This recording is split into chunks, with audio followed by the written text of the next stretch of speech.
Volume's not on.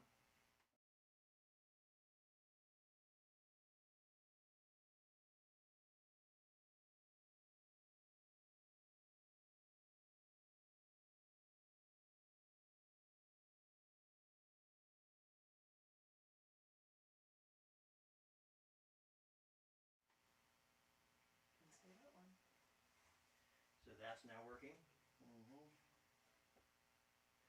Hopefully, let me know when it shows up. It shows up. They can hear us. Yo, what's up, everybody? Were you gonna make the announcement on social media? It was supposed to be 12:30. Oh, well, we're here now. All right. Always an adventure in the Lomax household when you're trying to, you know, be innovative and use what you got to do what you got to do. It's always a thing. It's always an adventure. So happy Friday, everyone. Welcome to Drumversations on Friday, October 9th. We're going to take our time and go through this information because I think based on what we've heard in the last two debates and everything else that's going on, hopefully this helps us reimagine what our country and the world can look like. We're going to be talking about the power of vision and Ujima, collective work and responsibility. So as always, we want to take some time to breathe, and we all need to breathe.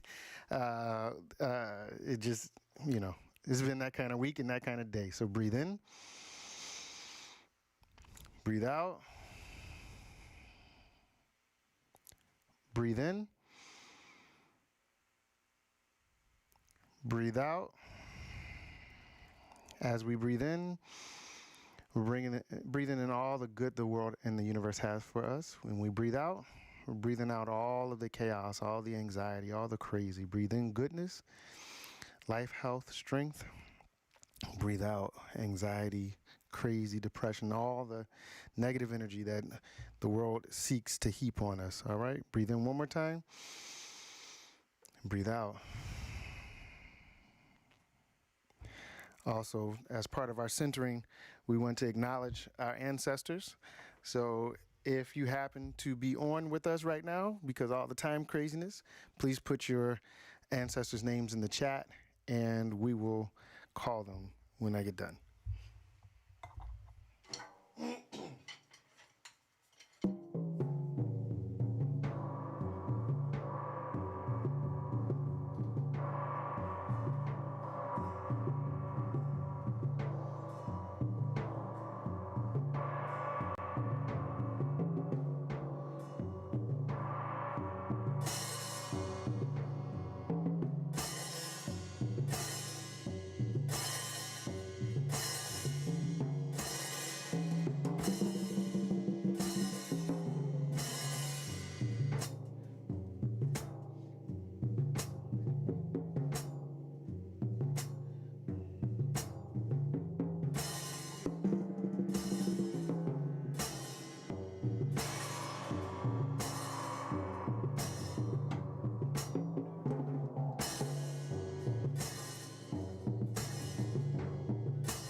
Ashe. Charles Bell, Ashe. William Bell, Ashe. George Bell, Ashe. Mike Bell, Ashe. Danielle Bell, Ashe. Patricia Bell, Ashe. Larry Baker Jr., Ashe. Ashe. Oh, we honor all of the ancestors, spoken and unspoken, born and yet unborn, as we do this continual practice of connecting, the ritual of connection, the ritual of preparation, and the rituals of action that we've talked about as we work again to bring about a new world, a world that's more just and equitable through the practice of a politics of humanity. Like I said today, I wanted to really focus on notions of collective work and responsibility as it relates to the Nguzo Saba from the Kwanzaa tradition of Ujima. Also, the power of vision, right? Huh? Yeah, you can't do anything about that. Everything is kind of in disarray right now, so we're just doing the best we can. Um, we're in the midst of an election year in our country, and there are people vying for power and authority and the ability to shape the next generation. With respect to our institutions, the Supreme Court, various laws, policies, everything. Right? That's kind of what the president does. In micro at least. What I find missing from current political discourse, though, is a vision of the future that is inclusive, right? How will the folks who are vying for this authority, for this power, bring into reality a future that is good for all of us? Will they bring into reality a future that is good for all of us? Well, 45 and Mikey have been creating an alternate dystopian version of reality for the last 4 years, largely predicated on the history of America that created them, right? They are products of America. We know they are living in an alternate reality because my best black friend is a fly, Mike Pence, says that Kamala Harris was dealing with a different set of facts, while then proceeding to, just spew forth, a bundle of lies that only 45 could be proud of, right? And the BS was so thick that fly literally landed on his head and hung out because, he was feeding off the foolishness. And as a side note, Washington Post reported back in July that 45 had up until that point told more than 20,000 lies, right? So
Yeah. Now try. Okay. Are you getting the signal? Is it going to OBS still? You got it. Okay, cool. So hopefully that fixed the audio. Trying to reset stuff. We've been going back and forth from computers and everything, but all right. So cool.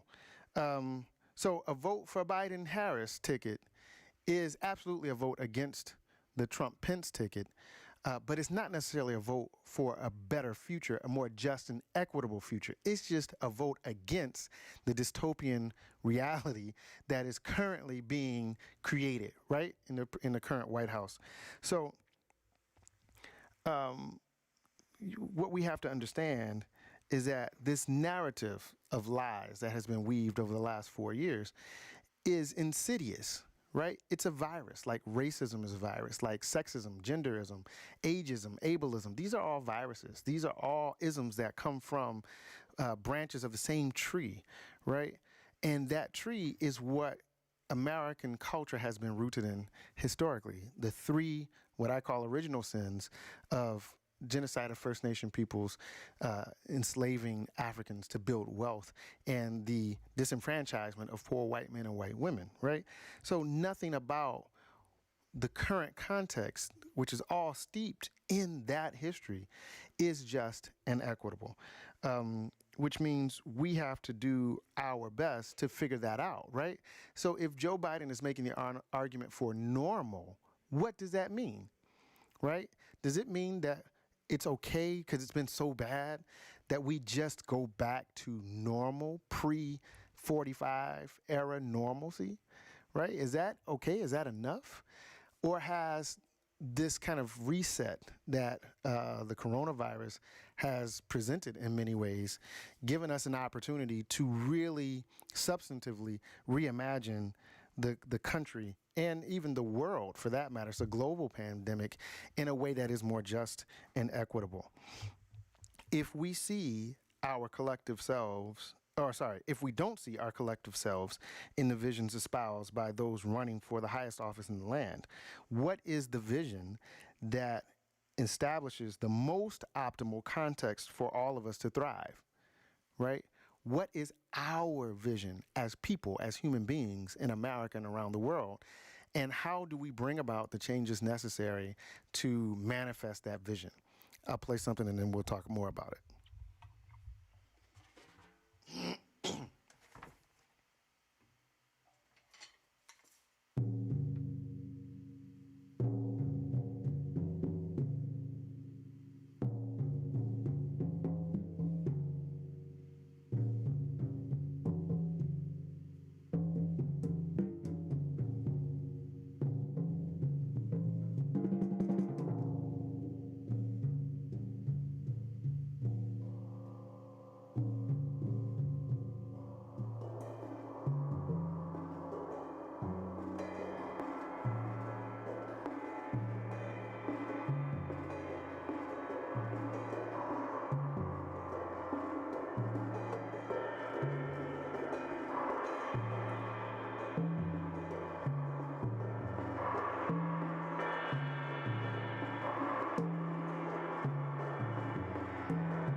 All right.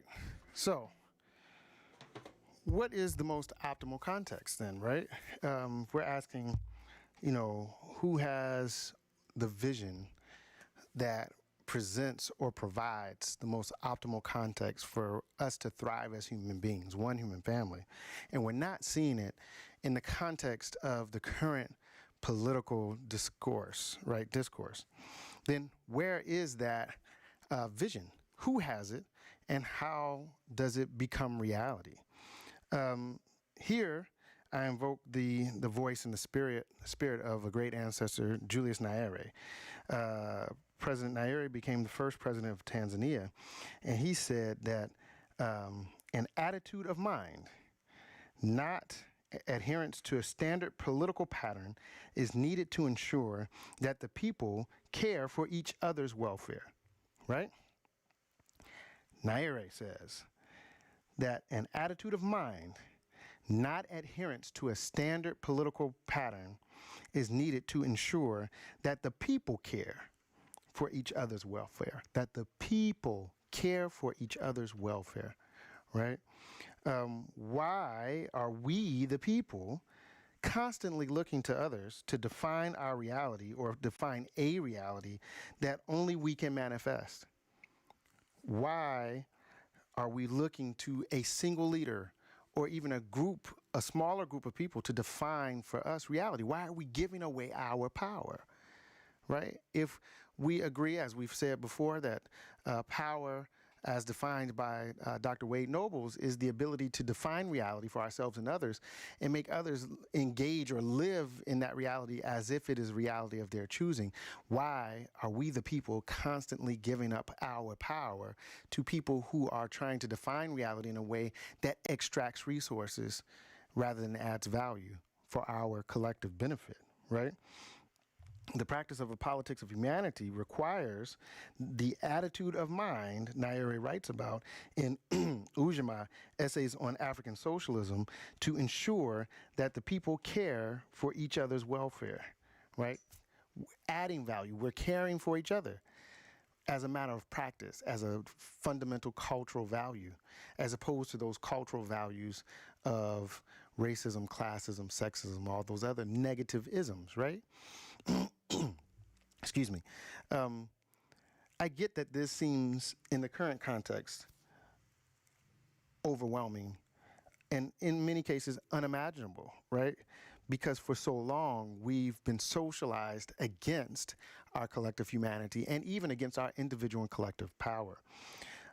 But this is exactly the time where we need to reimagine society, right? To plan the work of manifesting that vision and creating a more just and equitable society, world, country through implementing that plan and practicing the politics of humanity.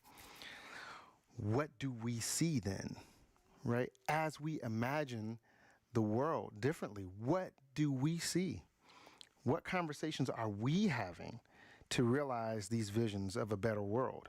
How are we discussing these visions, pathways, and progress to bring about the alignment of vision and resources, right? Or are we just simply afraid, right? Are we afraid to rock the boat and cause waves because no one ever became a millionaire, challenging the status quo in this way? Are we afraid that our voices won't be heard and we'll be just trying to, push back the ocean, as it were? Are we afraid that, are we just really afraid that breaking down the psychological, spiritual, economic, cultural, and institutional and systemic walls is just too much work? It's just too hard, right? And that trying to, remove, break down, completely destroy, dismantle barriers, as opposed to moving the needle, is just too radical. Are we afraid of these things that likely need to happen in some way, shape, or form in order to bring about a world that is better for all of us, right? I do sense that fear. I think that's why you have a group of politicians who are in the White House and other areas of government right now who are leveraging and using that fear or the language of fear and anxiety to, grab more power, right? But our honored ancestor, Audre Lorde, said, when I dare to be powerful, to use my strength in the service of my vision, then it becomes less and less important whether or not I'm afraid. When I use my power and strength in the service of my vision, then it doesn't matter if I'm afraid, right? What holds us back from being who we are? Why are we so afraid to change? Why are we so afraid of change?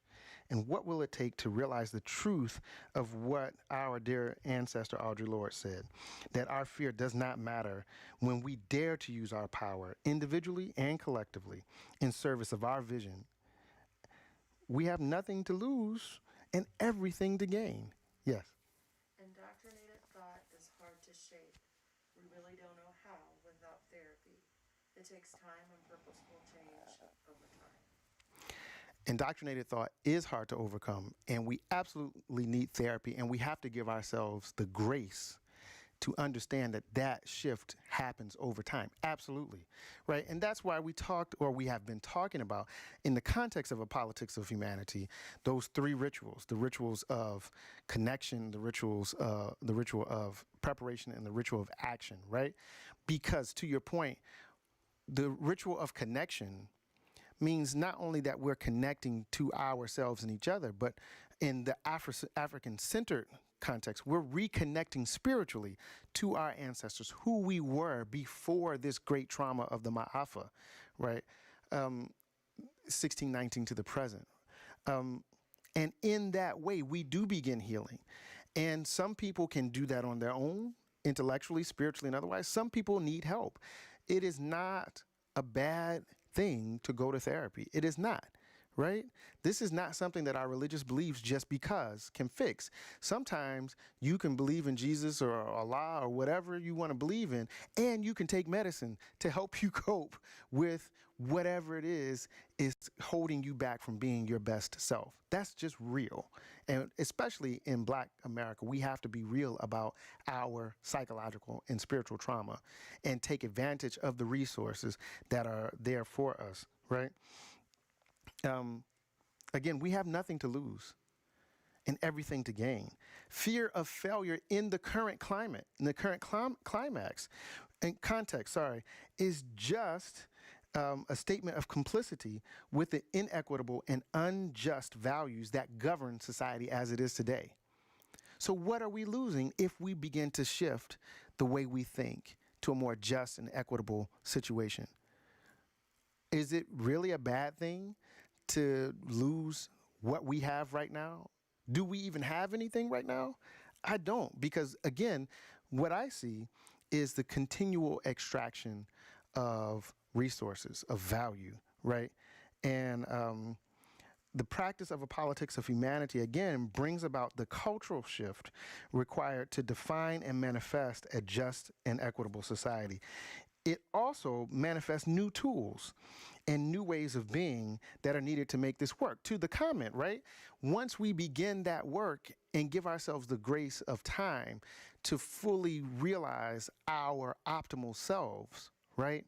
We begin to see new paths forward. We begin to generate new ideas, and we begin to create new tools and mechanisms by which to bring those new ideas into being, right? Again, our ancestor Audre Lorde says, "For the master's tools will never dismantle the master's house.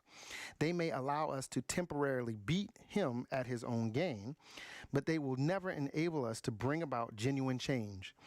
Racism and homophobia are real conditions in our lives, of all of our lives in this place and time. And I urge each one of us to reach down into that deep place of knowledge inside herself and touch that terror and loathing of any difference that lives there. See whose face it wears. Then the personal as the political can begin to illuminate all of our choices," right? She's absolutely correct that the master's tools will never dismantle the master's house. But to the point of the comment, we have been socialized in a way where that's really all we see right now until we begin to give ourselves permission to imagine a different world, a different way of being. And so as we begin that process, knowing that it takes time, this is generational work. We have to use the tools that are available to us. And that's why Audre Lorde says they may allow us to temporarily beat the master at its own game, right? But if we don't continue to do the work of changing, of becoming, of realizing who we fully are, then we will start to regress, as we've seen several times in the past, because we won't create those new tools, those new paths, those new ways of being that completely shifts the power dynamic from those who seek to take power away to ourselves, so we can do the work that another great ancestor that we mentioned, Julius Nyerere, says, of ensuring that we take care of ourselves, right? If you think about government, that's the whole purpose of any organizing body in that way, is to ensure the people take care of themselves. The government is not this esoteric, extraneous entity. It's people making decisions about other people, about the distribution of resources, about military and protection, about all of these things that we need to have a society. Governance is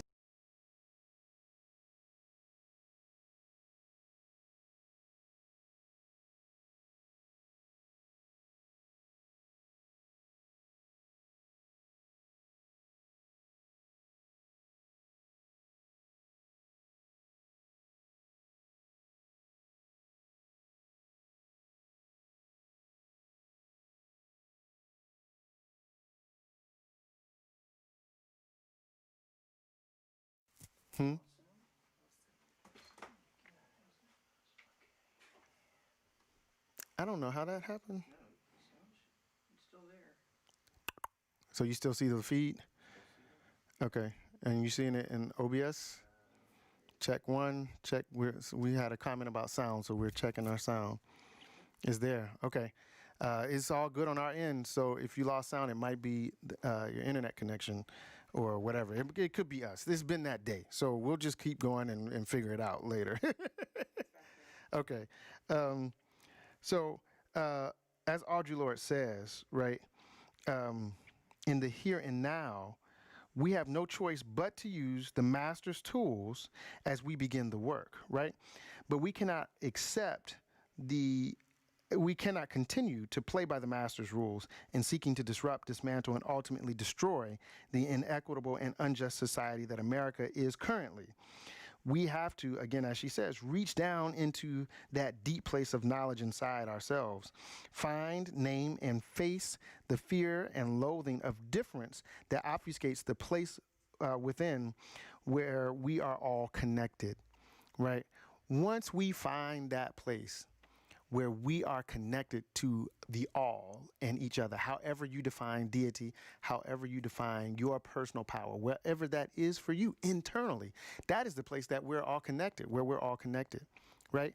And it's when we all get to that point. Remember, we said a couple of months back that based on Erica Chenoweth's work, Dr. Erica Chenoweth, we only need 3.5% of the population to get to this point where we are now working in the same direction from the same page in our own ways, playing our individual instruments, right, in the same orchestra, as it were, to realize a shift in the culture, right? If in America alone, about 12 million people, right, 3.5%, give or take, around 350 million people, began this process of healing, of becoming, of using the tools that we have at hand to deal with what we can deal with so that we can create something new, then we shift from the existing resources to the creation of new resources, because the new paths will require new rules, new resources. So we don't even have to play the game, as it were. We can create our own game. But in the interim, right, we use what we have to get what we want, to quote Players Club. So the questions about how that happens invariably come up, who leads, who's responsible for this, and how do we move forward? We're going to go past one. I'm going to play some more, and we'll talk about that.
So, if we agree that the current political discourse and the current climate of the country, and even the world by extension, is such that we're not seeing a vision, and we don't see not just a vision that we like, but a vision that is inclusive of all of us and allowing us to be, our best selves, and providing the space and facilitating the path for us to have the mental aptitude and attitude to ensure that we are focused on providing for ourselves, for taking care of each other as human beings should, then who does that work? And my question is not who does it as it pertains to an individual leading, right? It's why won't we do it, right? Why do we continue to give up our power to some person or to some entity to do work that we can, should, and must do for ourselves? So I was discussing this with a friend this week, chewing on these, ideas and the implications of the ideas. And after some clarifying questions, the question, who should or would lead this work and where are these people, was asked. And again, I was like, well, who? We, right? We are the leaders and we are where we be, right? You is where you is. I is who I is, and we is where we is. And it's where we is where we need to be, who we need to be to do what we need to do. Catch that? You can rewind that later, right? We have to do the work. We have to commit to ourselves to be who we need to be for ourselves and each other. Otherwise, we continue to give away our power to people who will exploit, right? A couple of weeks ago, we quoted Patrice Maladoma, who said, if you're not intentional about change, then change will happen to you, right? If we, the collective us, are not about the work of bringing about a world that we want to see, that optimizes our potential and allows us to be our best for each other, with each other, then we will give away our power to people who want less than that, right? Here's why a couple points. Individual leaders can be removed from the equation very easily. It's happened. King, Malcolm, Lumumba, Bob Marley, Nkrumah, so many other people. I can just go down a list. I'm sure you can just think about right now who's been assassinated, who's been jailed, who's been exiled, who's been taken out of play because they were creating too much energy around creating a more just and equitable society, right? Also, leadership at this level and scope is really hard to come by, as so many so-called leaders have been appointed by the enemies of humanity to perpetuate the status quo through the appropriation of this kind of language, this language of togetherness, right? This is what we heard Pence say with his fly on his head as his, running mate, so to speak. He used some interesting phrases, and if you go back, you'll hear it. I'm not gonna say what he said because I don't even want that vibration in my space. But he essentially is, touting the same message as 45, but he's doing it in a much more sinister way because it comes across as nicer, right? And the people who follow them hear exactly not just the dog whistle, but the bullhorn of this negative vibration, these frequencies that pull us apart, and it emboldens them to act, right? And for them, they think they're hearing a language of belonging, a language of humanity, because they feel it reinforces their heritage, their traditions, right? And what we have not yet been able to solve for, and that's a larger issue and a different that we've talked about at various times here, is the lack of education that a lot of these people have as to the reality of their very situation, right? Power does not care about the powerless. And powerlessness is defined by power by anybody who's not like them, right? So these poor folks, relatively speaking, don't have the same status of these wealthy elite folks who are making these decisions against the interests of the people who are following them, right? But because we have not done the work of becoming, and creating a civilization society that helps people understand these things, right? The subtext is lost. And so we have to, again, think about what Dr. King said in his 1956 speech, The Birth of a New Age, where he said, we need leaders not in love with money, but in love with justice, not in love with publicity, but in love with humanity, right? That's very, very difficult to find in a capitalist society, because the whole ideal of capitalism upon which American society is founded is antithetical to this notion of rejecting fame and fortune in favor of justice and humanity. But that's why we need, as Nairi says, a different mental attitude. That's why we need, as Audre Lorde says, to understand that using our collective power in service of this new vision for how we want the world and our country to be, we don't have to be afraid. That's why we have to use the tools as long as we can until we get to where we need to be, so those things completely shift, right? Our paths forward, the way we're thinking about each other, the way we're educating each other, all those things change. Therefore, the premise upon which we do our work in community shifts, right? I wrestle with this as much as anybody, right? I always am concerned with generation of resources because I grew up resource poor, not completely lacking, but not really always having enough. And so that's always in the back of my mind, but it's because I've been socialized in a social political context where material gain is the judgment of value, as opposed to the cultural, spiritual, and other types of value adds that we as human beings can contribute to community, right? So again, we all have things that we have to work through, but it's the doing the work in this way that gets us to this other thing. That's why those rituals are important, right? If by practicing a politics of humanity, we reject this need for a single focal point in favor of collective work and responsibility for bringing about this new, just, and equitable world, we become nearly impossible to stop. I say nearly impossible because then the barrier is ourselves, right?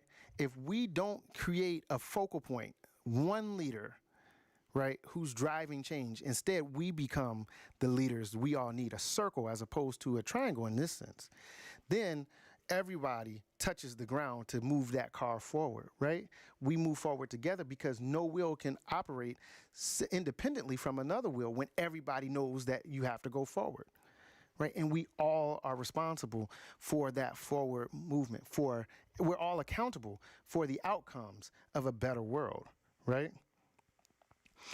That's why I've often said, even in the context of Drumversations, that the Nguzo Saba, the 7 principles of Kwanzaa, offer an excellent framework for how we do this work, because collective work and responsibility is Ujima, right? Look it up. All of it's there. How we work together, how we govern ourselves, all of this, right? Guided by Ma'at and all these African-centered ideas and ideals, because we need something that is the opposite of what we have now that brings us together and works in the favor of all of us, right? It's as much about race as it is about anything else in American context, right? Classism, racism, ageism, all that kind of stuff. But what I'm really talking about is humanism. What benefits people in a way that brings us in balance with each other and Geb, right? Gaia, the earth.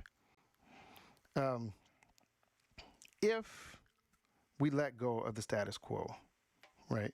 If we let go of the current context, if we let go of the values that often work against us, then we will have divested our minds and our spirits from the tyranny of the American dream that only serves to reinforce personal material advancement over the collective needs of our neighbors, right? I don't have a problem with dreams. A lot of people have dreams. The whole point of reimagining the future is about dreaming and allowing ourselves to think differently. But it also requires that we let go of the dreams we were socialized to have that has nothing to do with the collective work and responsibility of making the world better for all of us, right? You know, we should have a problem with Jeff Bezos having made over $55 billion since February and then asking us, his customers, to support the emergency response fund for his employees. That's extraction of value, right? If we shift our minds to deal with the work that entails us taking care of each other, then that's not even an issue, right? We can have people like Jeff Bezos who then have the mentality, the consciousness to use their wealth to basically take care of their employees in a way that makes the emergency response fund irrelevant. Does that make sense? That's one example of how, you know, we can move forward and shift the consciousness in a way that I know a lot of this, you know, sounds a lot like socialism. I am a socialist. I get it. It is what it is. But the point is, we can still generate resources individually and collectively, fundamentally understanding that if I have more than you and you need something, it is incumbent upon me to ensure that you are okay, because you and I are the same. We are one people, right? That's really what this is about.